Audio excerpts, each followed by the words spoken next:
Hi everybody, welcome back to my channel. My name is Megan, and today I'm going to be talking about my October reading wrap-up. So for the month of October, I actually did get a lot of reading in, or what I would consider a lot of reading in, but it didn't actually happen until the second half of the month.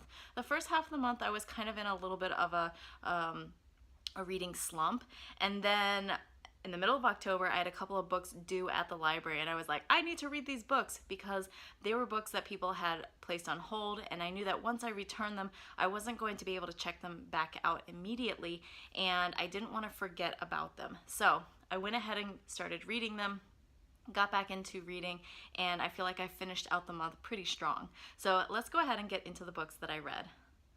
The first book that I read is called To Be Honest, and it's by Maggie Ann Martin. It's actually the book that jump-started me back into reading for this month because it was the book that was due within like 2 days from when I started reading it, and I was like, I wanted to read this.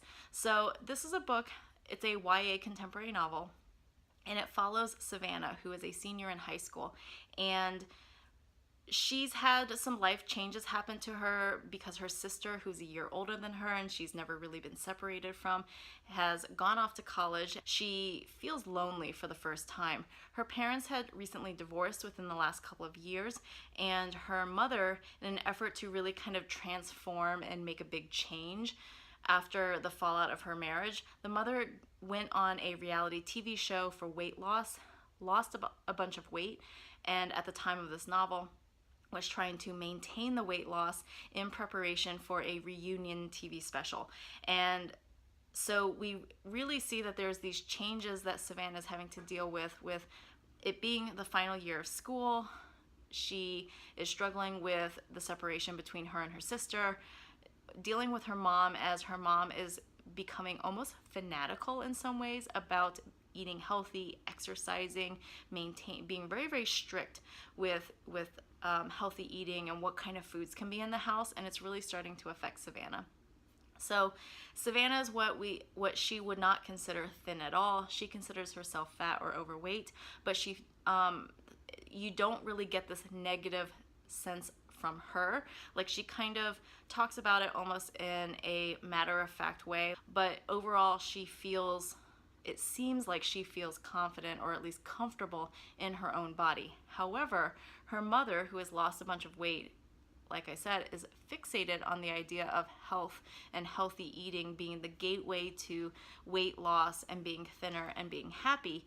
And there really becomes a point where there's a lot of tension between Savannah and her mother as they really start to disagree on this topic of like healthy eating and being, happy with your own body. So it's interesting because it talks about eating disorders, but not from the main character's point of view. The main character is actually seeing someone she loves deal with the symptoms and what eventually becomes an eating disorder, and this idea of unhealthy body image.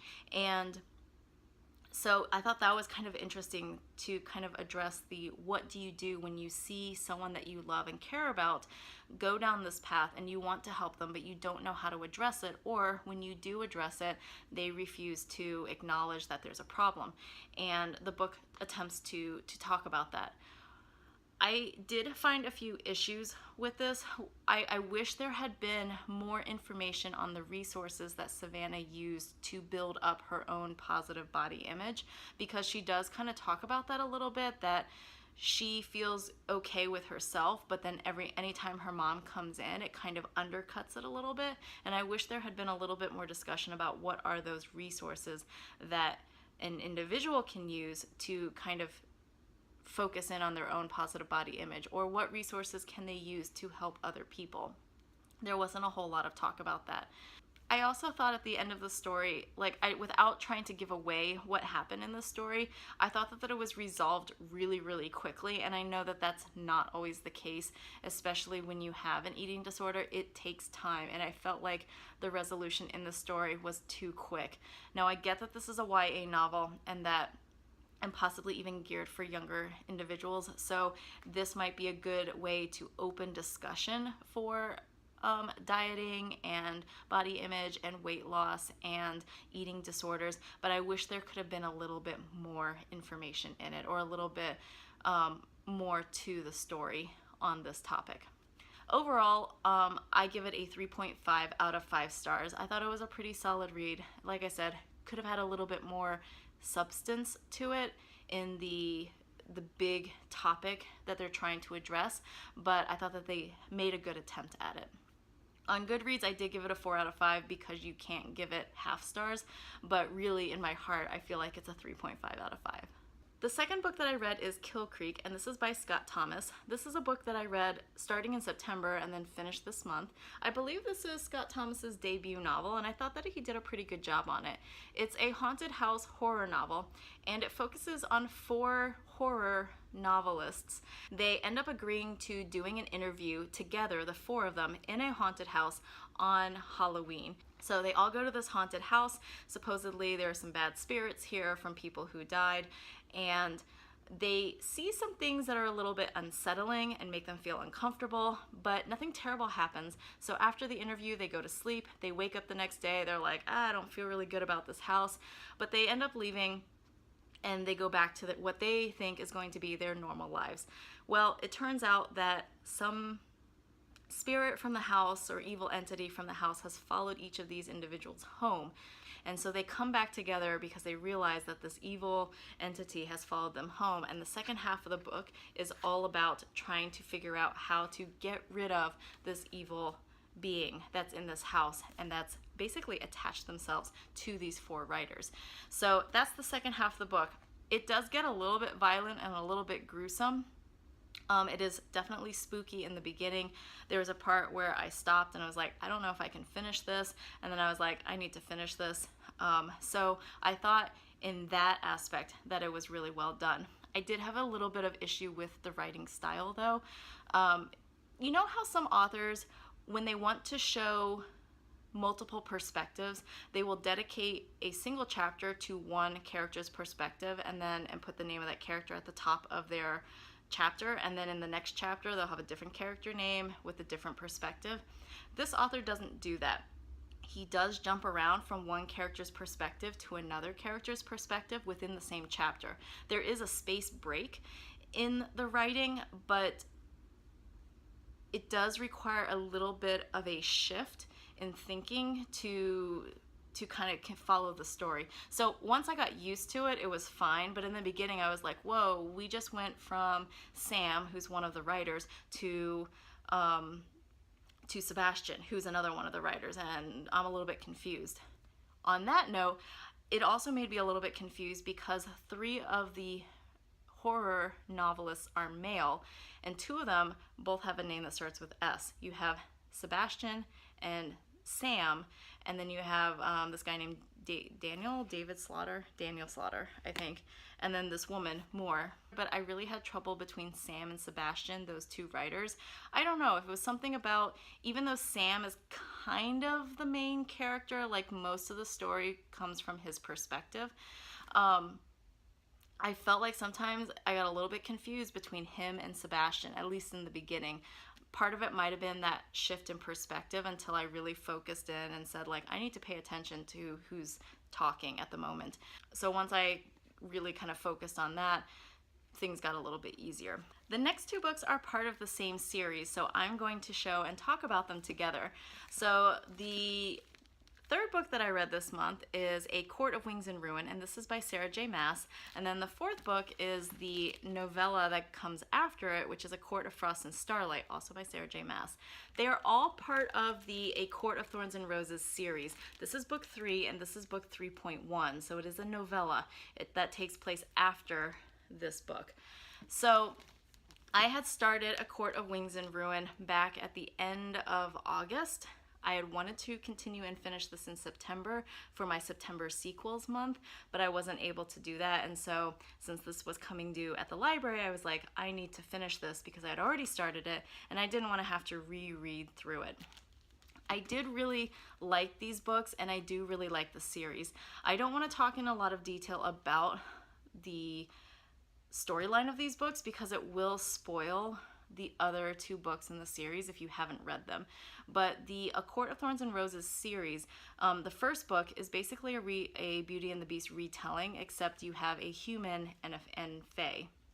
And so the human is who we would consider Belle, and her name is Fair in this storyline. And she gets taken away by the Fae for something she's done and is forced to live with the Fae for the rest of her life. Along the way, she is released, willingly released. She goes back home, realizes that she doesn't really belong at home anymore, and then goes back to the Fae, and the story progresses. Right when she returns back to the land of the Fae, that's where the story, I think, really picks up action-wise, and it continues into the second book, and there is so much action in this third book. The third book does continue with Fair, the main character, as well as characters that we met and learned more about, and in my opinion, really kind of grew to love in the second book. They show up again in this third book. We also see Fair's family again in the third book. I don't know, maybe that's a spoiler, maybe not. Anyway, I really like this book. I gave it a 4 out of 5 stars on Goodreads. It's a solid 4 out of 5 for me.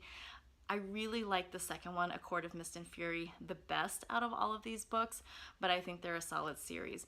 I have heard of some people on Goodreads, when I've looked at the reviews, they either really, really love it, and I feel like I'm a little bit more on that side, or they really, really hated it. And I found that from reading the reviews, people who really hated it didn't like Sarah J. Maas's writing style. They feel that she repeats certain words too much, which she does use the same words over and over again.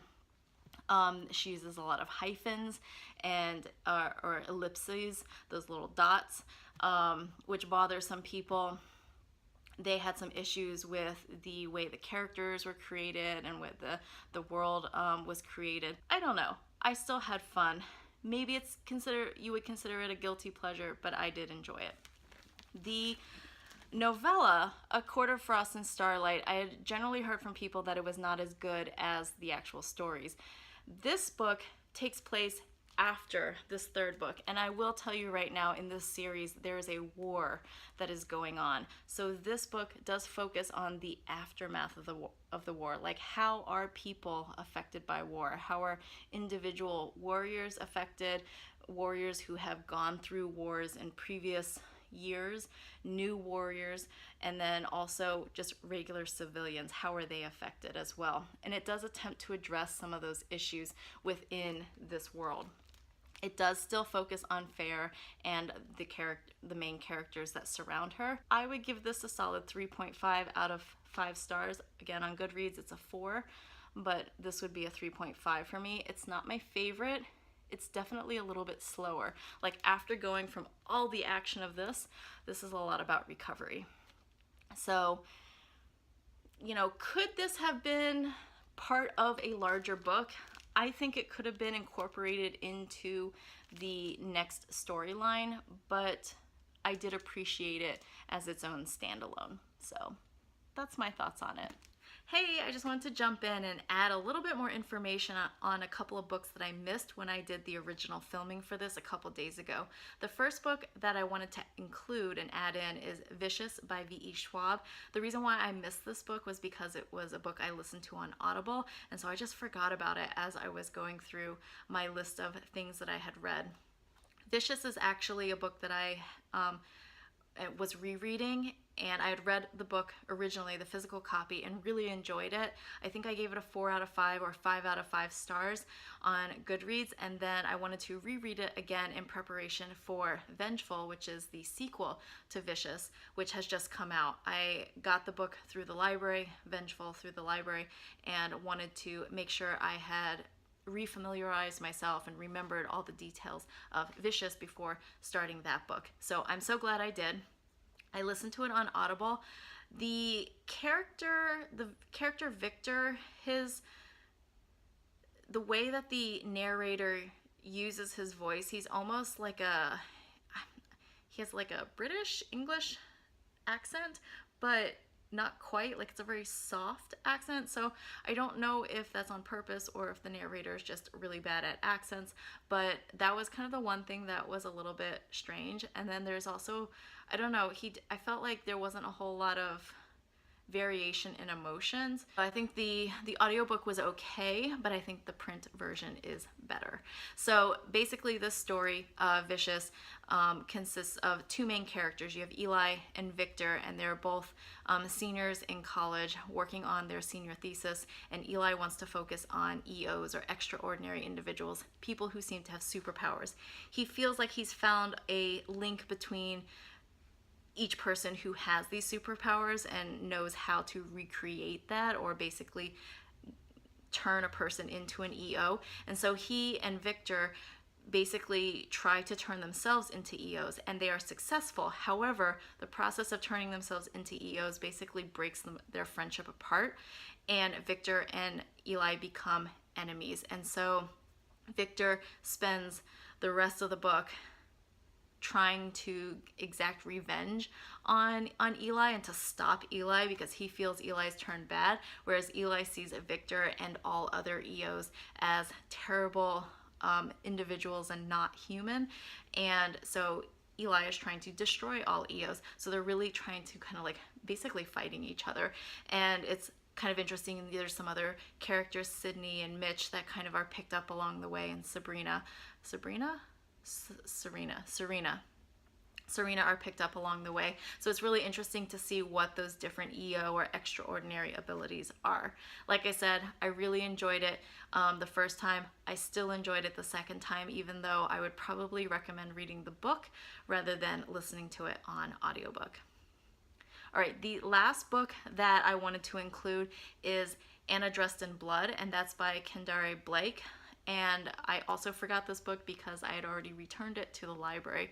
Now, what I did find a little bit interesting about the physical copy of this book was that the book is actually printed in dark red ink, not black ink, which is something that kind of stuck out to me as soon as I opened it. I did actually start listening to this on audiobook through Overdrive from my library. And when I transitioned to the print version, that's where I was a little bit surprised about the ink. Anyway, that's just kind of a little side topic on the book. Overall, I liked the book. I gave it a 3 out of 5 stars on Goodreads. So to me, it wasn't really super suspenseful, and it wasn't so much a ghost story as a ghost and like romance story. So that's something to be aware of as you're reading this book. Also, it is a YA novel, so I think some of the themes are a little bit simplified, and there's definitely some character interaction where you're kind of a little bit like wondering why. So anyway, the story is, or the plot line is, that there's this teenage boy, I think he's like 16 or 17 years old. His name is Thesis Cassio. He goes by Cass. He's basically a ghost hunter, and it's something that has been passed down on his father's side of the family for generations. He can see ghosts, he can see their spirits, and his job is to rid the mortal plane of the evil ghosts, basically the ghosts that cause harm to actual humans by like murdering them. So he and his mother basically travel all around the world. They get tips and information about where these ghosts can be found, and then it's his job to kill them basically, and he has a special knife that he takes along with him. It's a little bit silly in the sense that you're like, how can this kid who's not even out of high school be traveling all around the world? But if you can suspend your disbelief of that, it's, you know, for me, I thought it was an enjoyable read. He does kind of meet some additional people that he later considers friends, who are other high school students, and they are working together to try and get rid of the ghost Anna Dressed in Blood, because she is a particularly vicious ghost. She has been known to rip humans apart, and they've either been found in multiple pieces or not at all. So, like I said, it was a fun read for me. There is a second book to this series. I think it's a duology. I will probably read it, but it wasn't like my favorite book. And if you're looking for really like scary, like a scary ghost story, suspenseful thriller ghost story, this is probably not for you. But if you're just looking for like a fun ghost story with a little bit of romance, realizing it is YA, then this might be a book to pick up. All right, so that is it for my October reading wrap up. I have filmed this a few times, so hopefully by this version of the video, I've been able to not ramble as much in explaining the storylines and my opinions in it. I'm always trying to make my reviews a little bit more efficient in how I explain them and how I express my opinions on each of the books. So anyway, that's it for now. I'd love to know what you read for the month of October. Any good recommendations that you have? Or if you've read any of the books that I talked about this month, what were your thoughts on them? I guess maybe leave it spoiler free in case there are other people who've not read these books, but I'd be curious if you kind of had the same feelings as I did, or if you had different opinions. I'm especially curious on the A Court of Thorns and Roses, because like I said, most people seem to really like it, and then there are the few who really don't like it. I'm always interested in kind of hearing the other side of things. So leave those comments down below and I will comment back with you and then we'll have a little bit of a discussion. Please like and subscribe to my channel for more videos from me. Yeah, so I'm gonna go ahead and end this video now. So see you in the next video. Have a great month of November reading, and I hope that you get through a lot of your TBR list. Bye. On a completely unrelated, well, I guess not. Here's my dog, bored as all get out as she is watching me film my videos, but at least she's comfortable. All right, bye everybody.